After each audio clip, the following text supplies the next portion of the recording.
The lack of understanding comes from not knowing about the history of Native people and not knowing the issues and not knowing, even, I mean, we understand that black people were slaves, but do we really understand how that crosses generations and affects uh, our relationships today, you know?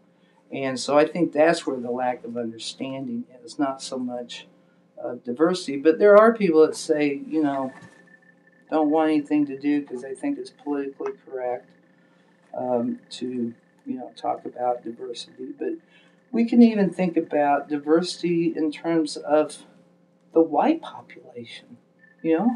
There's diversity, social class, there's diversity in religion, there's diversity in perspectives. So, and that's what I want to do in my classes is provide multiple perspectives, which I consider diversity.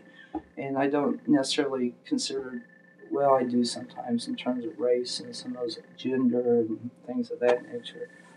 But yeah, so that's a lack of understanding that when you talk about diversity, you're not talking about bringing black people into the white world, but there's diversity in the white culture, there's diversity in the black culture, there's diversity in the native culture. Mm-hmm.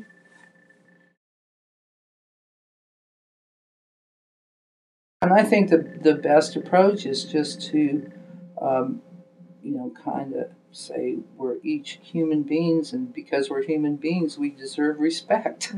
Mm-hmm. Whether we differ on whatever gender or age, and I think a function of that is stereotypes and people being lazy.